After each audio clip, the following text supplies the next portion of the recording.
My wife cheated on me with an Uber driver. I did everything right. I'm just trying to make sense of it now. Hey Reddit, I never thought I'd be one of these guys posting his life meltdown for internet strangers to pick apart. But here I am. It's 2:41 a.m. I can't sleep. I'm just stuck. So, I'm gonna write it all out. No filter, no tough guy act, just raw honesty. Maybe someone else out there needs to read this. Maybe I just need to say it out loud. I'm 34. My now soon-to-be ex-wife is 31. Let's call her Lena. We've been together for 7 years, married for 6. No kids, we were waiting until the time was right. I work in IT, remote job, decent pay, stable life. She's a freelance interior designer. Artistic, emotional, opinionated. When we met, I was obsessed with her energy. She could walk into a room and immediately own it. She had that fire. I mistook that fire for passion. Now I think it was just arrogance. The beginning was good. We laughed a lot, cooked together, argued playfully about dumb things like movie endings or which pizza place was better. We had a real bond, or so I thought. The sex slowed down over the years. Nothing too crazy, just what happens when work, bills, and Netflix take over, or so I thought. The first signs came about 8 or 9 months ago. Lena started using Uber a lot, like all the time. She used to take the subway or drive herself, but then she started saying stuff like, "I'm not taking the train all the way to Queens today. Are you serious? Parking in Manhattan sucks. Uber is faster. I just want to relax and not deal with traffic." Fair enough. She had her own money and her own app. I wasn't going to be that guy counting her rides. But then she started talking about a specific driver. I keep getting this guy, Kirill. He's actually really cool. He plays this chill playlist, like way better than your 2000s emo crap. We had this convo about Scandinavian furniture. You'd probably hate him. The first time I heard her say, "we," I actually asked, "We? Like, you and this driver?" She laughed.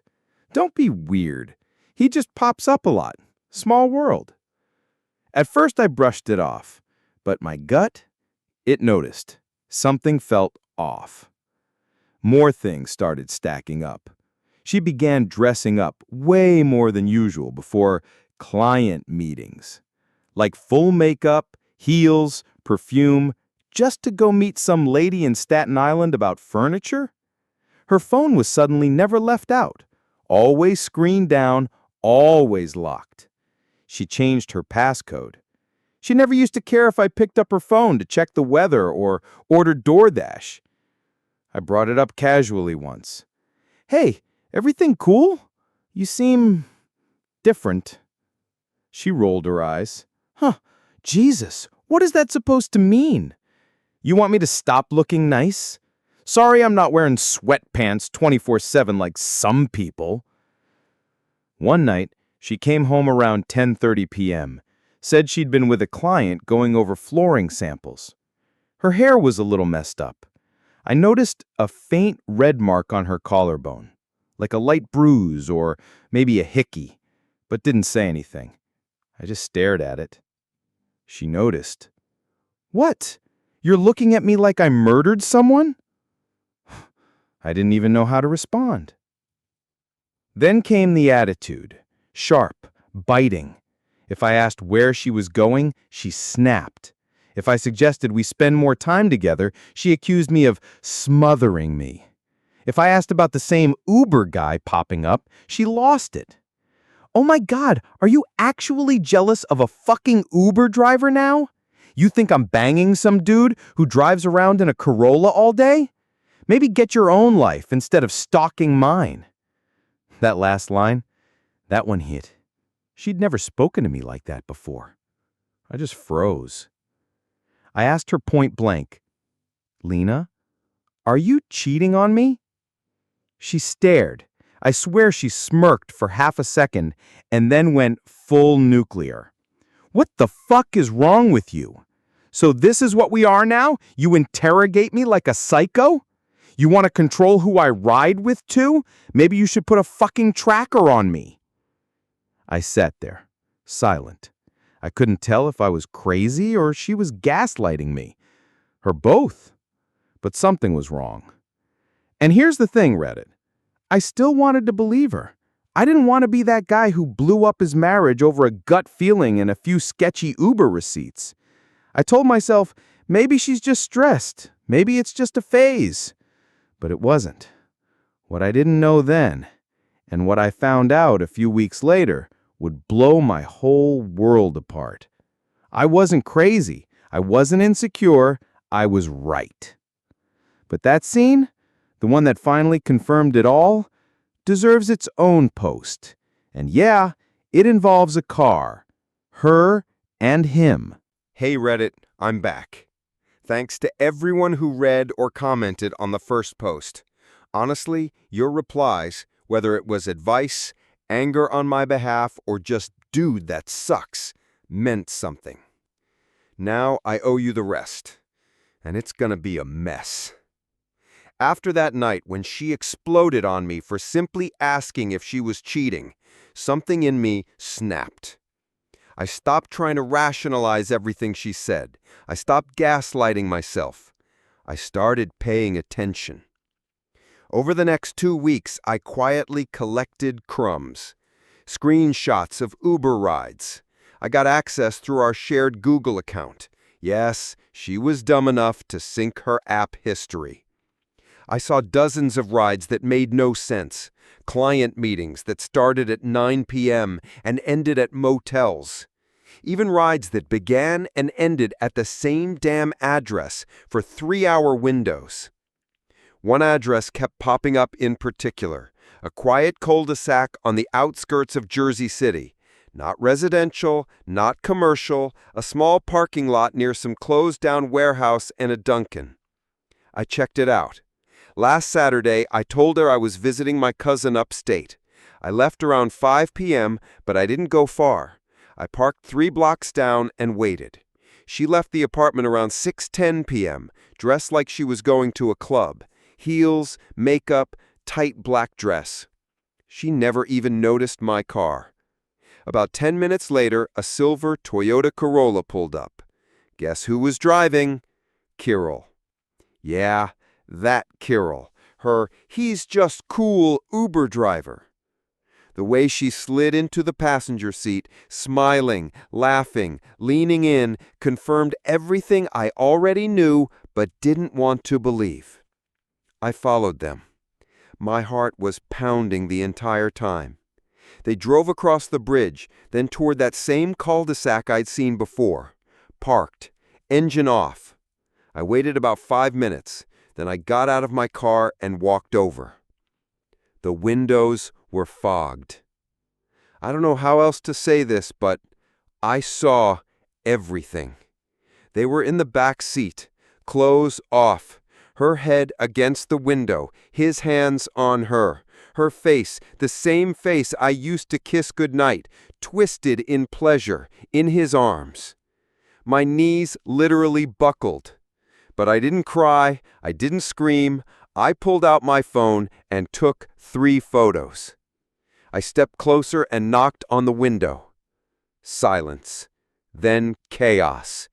She screamed. He jerked back. The door flew open. She scrambled, covering herself, shrieking like a banshee. "What the fuck are you doing here?"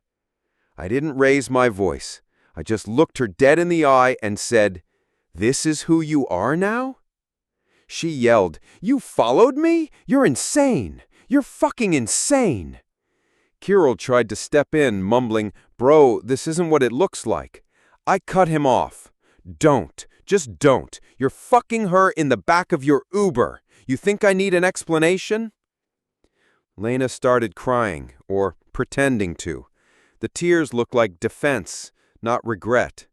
"It didn't mean anything. I was lonely. You're always working. You never notice me. You never make me feel wanted." I laughed. Literally laughed. So you cheated on me with your fucking Uber driver because I don't compliment you enough? That's your excuse? It just happened. You don't understand how empty I felt. Then talk to me. Don't fuck a stranger in a Corolla. I walked away before she could say anything else. She chased after me, barefoot, still half naked, yelling, "We can fix this. Please don't do anything crazy. Don't ruin us over one mistake." I didn't stop walking. I got in my car and drove home. She didn't come back that night. She didn't even try. The next day, I filed for divorce. I already had the photos. I already had the Uber logs. I sent them to my lawyer and to her mother. She called me 12 times that morning. I didn't pick up once. Then she sent me a text. "You're really doing this over one mistake? You're throwing away 7 years?" Yeah, I am. Because she already threw it away. If you've read parts 1 and 2, thank you. If you haven't, short version, my wife cheated on me with a guy who literally drove her around in an Uber while she lied to my face. I caught them in the back seat. And now, here we are. This is the part where I finally started breathing again. After that night, I ghosted her emotionally. No more begging, no more guilt trips. I filed for divorce immediately and moved out to stay with my brother. She tried everything: love bombing, texting old pictures of us, fake crying, manipulating mutual friends. Her best friend even called me and said, "You're blowing this way out of proportion. It was one mistake." One mistake? She had dozens of Uber trips logged to that guy. This wasn't a slip-up. It was a lifestyle. When she realized I wasn't playing along, she turned nasty real fast. "You always wanted an excuse to leave. I bet you're already talking to someone else, aren't you? Good luck finding someone who'll tolerate you." Classic deflection. The divorce was brutal for her.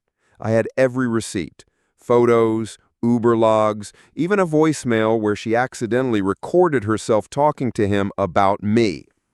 I left her the apartment. I didn't care. I just wanted out. The revenge. A little petty, yeah.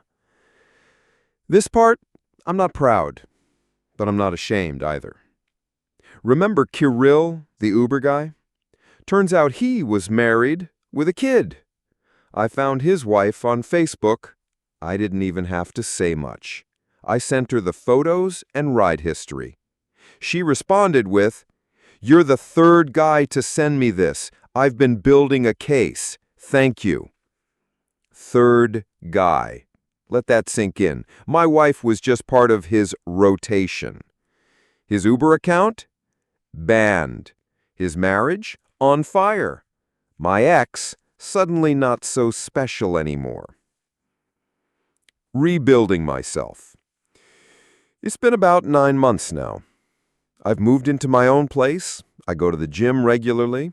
I reconnected with friends I hadn't seen in years. I got promoted, got a dog, started painting again, something I hadn't done since college. Hell, I even went on a few dates. Nothing serious yet, but different energy. No secrets, no gaslighting. But here's the kicker. Last week, I got a message. Guess who? Yup, Lena. "I've been thinking about you, about us. I miss your stability, your calm. I know I ruined everything, but I still love you. Do you think maybe someday we could talk?"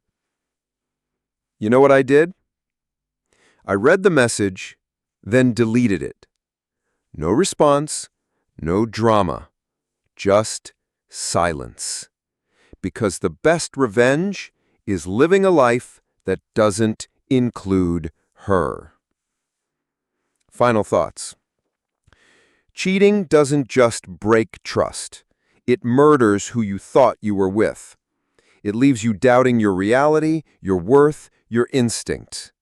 But sometimes, betrayal is the best reset button. It burns the house down so you can build something real. To anyone reading this who feels stuck, ignored, or like they're being lied to, you're not crazy. You're not overreacting. Listen to your gut. Trust the silence between the words. You'll survive. And someday, you'll be sitting where I am, drinking coffee in peace next to a dog who never lies in a home that finally feels like yours. Thanks for listening, Reddit.